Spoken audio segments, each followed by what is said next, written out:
Hey, really sorry I'm late. I overslept. It's very, very unprofessional of me. I apologize. Oh, no worries.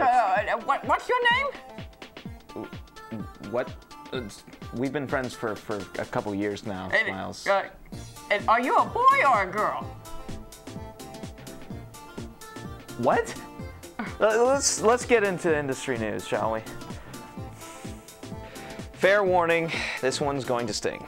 It seems that Blizzard Entertainment has announced as of last Friday that the highly anticipated title Diablo 3 is once again being delayed. No! Though the company released a statement on March 15th that the game would be available in stores this upcoming May, Blizzard representatives have now confirmed that information was leaked without express permission from the company heads.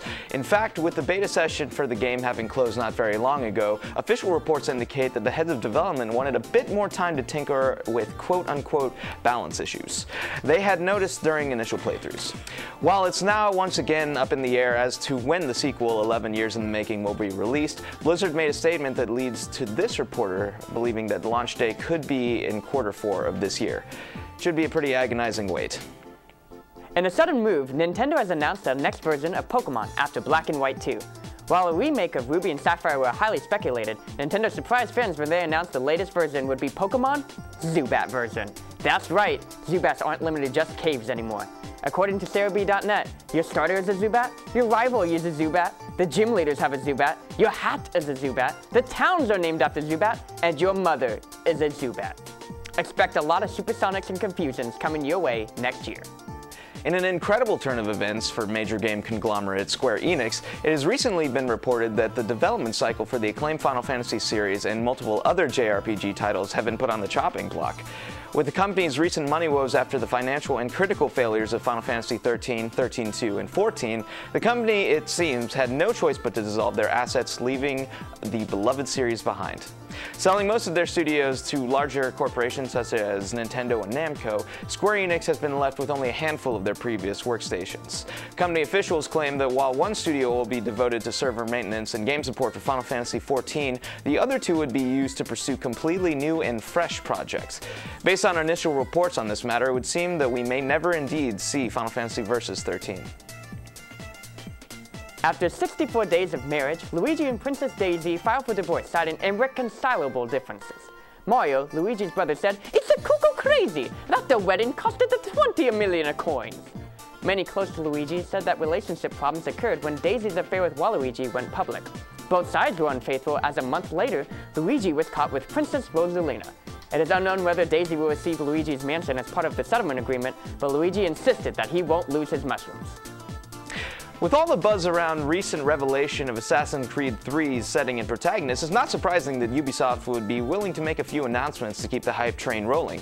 However, when most gamers expected more intel as the new Native American assassin for the next installment of the series, it came as a shock when Ubisoft announced an entirely new project. Headed by a few of the minds behind the first Assassin's Creed, the project, with its working title Jump, is being described as a modern-day parkour simulator. The game would take place in a number of metropolitan areas such as Paris and New York, and Ubisoft also claimed that it would be much more difficult than what players are used to in their free-running based games. High traffic areas and fully sustainable injuries are some of the features that should be offered, and Ubisoft says that these obstacles will provide much more challenge than death, and could be an indication of where their games are heading in the future.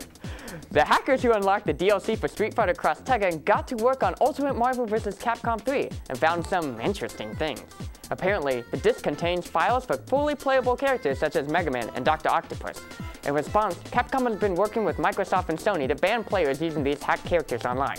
Capcom says it's outrageous how people are unlocking content on the disc that we wanted to charge extra for. Unlocking these characters is quite simple with the glitch. If two Phoenix Wrights simultaneously pull off their level 3, the game will freeze and go to the main menu. When you go to the character select screen, everything is unlocked. That was your industry news. Oh, I'm sorry, James, but unfortunately all the other starters are taken. We got Zubat. Really?